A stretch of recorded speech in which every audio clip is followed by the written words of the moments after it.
Welcome to Pant agro classes Kota. Pant agro classes में आपका हार्दिक अभिनंदन है। तो चलिए दोस्तों, पर आज बात करते हैं लवणे और क्षारीय मृदा के बारे में। ये भी बहुत इंपॉर्टेंट टॉपिक है। आपका यहाँ से हर बार क्वेश्चन पूछा जाता है, चाहे एग्जाम आपका सुपरवाइजर का हो, कृषि परीक्षा का हो, चाहे जेड का हो, चाहे सीयूटी का एग्जाम हो, चाहे आपका डबल ए का, चाहे ए का एग्जाम हो। यहाँ से हर बार एक क्वेश्चन पूछा ही जाता है और बच्चे अक्सर इसको गलत करके आते हैं।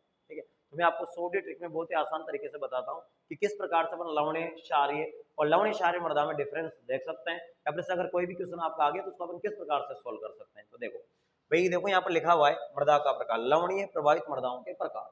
जो लवणीय प्रभावित मृदाएं जो होती है आपकी तीन प्रकार की होती है। कौन कौन से? एक तो लवणीय मृदा, एक क्षारीय मृदा और एक होती है लवणीय क्षारीय मृदा। लवणीय मृदा को अपन सलाइन सॉइल बोलते हैं, क्षारीय मृदा को अल्कलाइन सॉइल बोलते हैं, लवणीय क्षारीय मृदा को अपन सलाइन अल्कलाइन सॉइल बोलते हैं, है ना। अब यहाँ पर देखो तीन चीजों को अपन को याद रखना है भाई। एक तो होता है क्या, सॉइल का पीएच, एक होता है ईएसपी। ईएसपी का पूरा नाम होता है एक्सचेंजेबल सोडियम परसेंटेज, ये होता है विनिमय सोडियम का प्रतिशत। एक तो होती है ईसी, ईसी का पूरा नाम होता है इलेक्ट्रिक कंडक्टिविटी, और जिसको हम बोलेंगे विद्युत चालकता। और विद्युत चालकता को हमेशा डेसी साइमन पर मीटर पे 25 डिग्री सेल्सियस पर इसको मेजर किया जाता है। अब अगर आपसे सीधा क्वेश्चन पूछा जाए, सीधा आपका क्वेश्चन आ जाए कि विद्युत चालकता की यूनिट क्या होगी, इसको मेजरिंग यूनिट क्या है, इसके मापने की इकाई आपकी क्या है, विद्युत चालकता को मापने की इकाई होती है डेसी साइमन पर मीटर। और फिर अपन पढ़ेंगे मृदा पर परत, किस सॉइल पर किस प्रकार की लेयर बनती, किस कलर की लेयर बनती। तो देखिए बात करते हैं। सबसे पहली मिट्टी आपकी सलाइन सॉइल या फिर लवणीय मृदा। तो देखो लवणीय मृदा का पीएच मान हमेशा 8.5 से क्या होगा, कम। और जब पीएच कम होता तो क्या होगा भाई, सोडियम, नमक की मात्रा भी हमेशा कमी होगी। तो नमक की मात्रा, सोडियम की मात्रा कितनी हो जाएगी, 15% से कम। और जब दोनों चीजें कम होती है तो यहाँ पर बढ़ जाती है क्या, विद्युत चालकता, जो हो जाएगी आपकी 4 से अधिक। और जब ऐसा होता है तो मिट्टी पर परत बनती कौन सी, आपकी सफेद रंग की।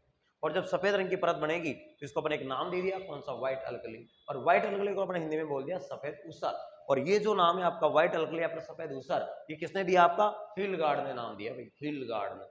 और इसी मृदा को एक और नाम दे दिया क्या, सोलनचाक, जो किसने दिया, आपका गेद्रोइज ने।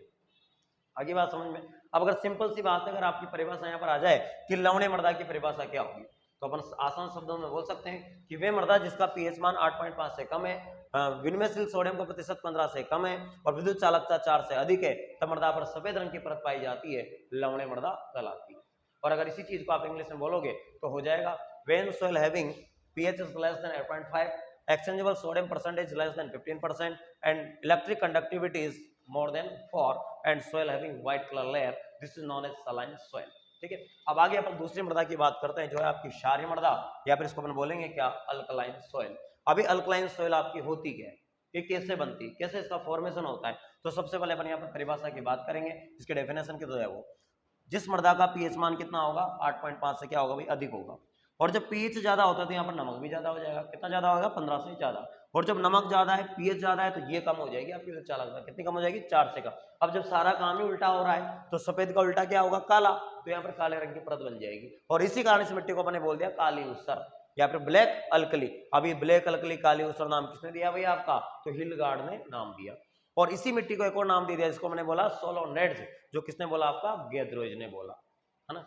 इसके बाद देखो अगली मिट्टी की बात करते हैं, जिसमें दोनों का ही मिश्रण है, लवणीय और क्षारीय मिट्टी मिलकर के एक नई प्रकार की मिट्टी का निर्माण कर देती है। और उस मिट्टी का नाम अपने रख दिया कौन सा, लवणीय या फिर क्षारीय मृदा, है ना, लवणीय क्षारीय मृदा। तो इस मिट्टी की सारी चीजें आपकी ज्यादा होगी। क्यों ज्यादा होगी भाई, तो कुछ गुण तो इसने यहां से ले लिए और कुछ गुण आपकी इस मिट्टी से ले लिए, तो दोनों का मिश्रण है यहाँ पर। तो देखो पीएच भी कितना होगा इसका, 8.5 से ज्यादा। विनिमय से सोडियम कितना है, 15 से ज्यादा। और विद्युत चालकता भी कितनी है, 4 से ज्यादा। और जब दोनों रंग मिल रहे हैं, सफेद और काला, तो कौन सा रंग बनेगा, आपका भूरा। तो यहाँ पर परत बन जाएगी कौन सी, भूरे रंग की।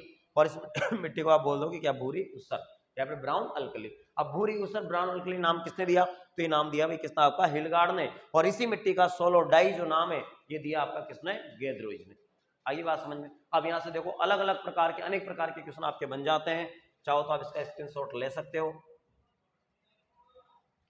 ठीक है, अब अपन बात करेंगे कि ये जो मिट्टी है, इसमें से किस टाइप के क्वेश्चन आपके आते हैं, कैसे कैसे क्वेश्चन आपसे पूछे जाते हैं। तो देखिए, और इसी टाइप के क्वेश्चन आपसे पूछे जाते हैं, हर बार एग्जाम में आता है, बहुत इंपॉर्टेंट टॉपिक है। तो देखो, अब मान के चलो आपका क्वेश्चन वहां पे आ गया। क्वेश्चन में आपको दिया है, एक तो पीएच दिया है, एक ईसी दिया है और एक ईएसपी आपको देगा। ठीक है, अब जैसे मान के चलो उसने पीएच दे दिया मोर देन 8.5, ईसी दे दिया लेस देन 4 और एस पी भी दे दिया मोर देन 15%।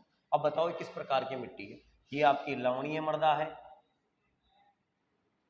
या फिर ये आपकी क्षारीय मृदा है और या फिर ये आपकी लवणीय क्षारीय मृदा है या फिर ये आपकी अम्लीय मृदा है। तो बताओ भाई ऑप्शन क्या होगा आपका, ये ए है, ये बी है, ये सी है और ये डी ऑप्शन है। इनमें से आप क्या सही करके आओगे, किस प्रकार की मिट्टी है। तो मैंने आपको बताया था कि जिस मिट्टी का पीएच मान ज़्यादा है उसमें नमक भी ज़्यादा होगा, और नमक ज़्यादा होगा तो इसी क्या होगी आपकी कम हो जाएगी। अब ये गुण आपको किससे मैच खा रहा है, क्षारीय मृदा से, है ना। देखिए आप देख करके क्षारीय मृदा से मैच करेगा, क्षारीय मृदा का पीएच मान ज़्यादा था तो नमक भी ज़्यादा था तो जो चालकता आपकी कम थी तो क्षारीय मृदा होगी। अब यहाँ पे मैं थोड़ा सा चेंज कर देता हूँ, इसको भी मैं ज़्यादा कर देता हूँ। अब बताओ किस प्रकार की मिट्टी, के एक ही साइन से पूरी मिट्टी चेंज हो जा रही है आप।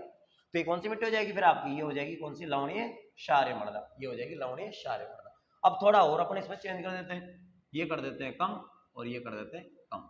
अब बताओ कौन सी मिट्टी हो जाएगी, तो ये कौन सी मिट्टी होगी आपकी, लवणीय मृदा, क्योंकि पीएच कम है तो नमक भी कम है, जब दोनों कम है तो इसी क्या है आपकी ज्यादा है, तो कौन सी मिट्टी होगी आपकी, लवणीय मृदा।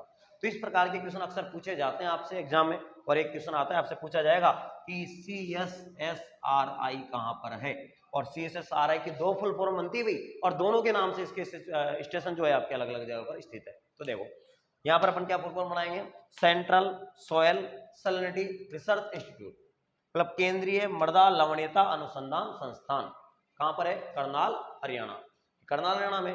अब एक और CSSRI अपन एक और बना लेते हैं, अब एक और CSSRI क्या बनेगा, central spices seed research institute, central spices seed research institute मतलब केंद्रीय मसाला बीज अनुसंधान संस्थान, केंद्रीय मसाला बीज अनुसंधान संस्थान जो कहां पर है आपका, तबीजी अजमेर, समझ गए। तो शॉर्ट फॉर्म तो दोनों की एक ही लेकिन जगह आपके अलग अलग है।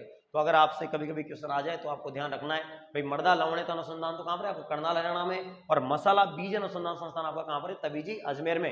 लेकिन अगर सीधा क्वेश्चन आ गया कि केंद्रीय मसाला अनुसंधान संस्थान कहां पर है, तो फिर आपका आंसर जाएगा कहां पर, केरल, है ना, केरल चला जाएगा फिर आंसर। भाई कहां पर है, केरल में मसाला का अनुसंधान। लेकिन बीज वाला कहां पर है आपका, बीज वाला तो अपने तबीजी अजमेर में ही है, और ओनली मसाला पूछे कि मसाला अनुसंधान संस्थान कहां, तो फिर कालीकट केरल आपका आंसर आ जाएगा। आगे बात समझो। तो दोस्तों आगे अपन ऐसी वीडियो से जुड़े रहेंगे, आप कमेंट करके बताइएगा कि जो भी वीडियो में आपको जैसे न्यूमेरिकल प्रॉब्लम या फिर कोई भी कोई कैसा आपको हार्ड टॉपिक लगे उसके अपन वीडियो जल्दी ही तैयार आप लोगों के लिए करेंगे। तो आप जल्दी से जल्दी वीडियो में कमेंट करके डालें कि आपके लिए अगर आगे आने वाली जो वीडियो रहेगी वो कौन सी रहेगी या फिर कौन सा टॉपिक आपको पढ़ना है। ठीक है, थैंक यू, धन्यवाद।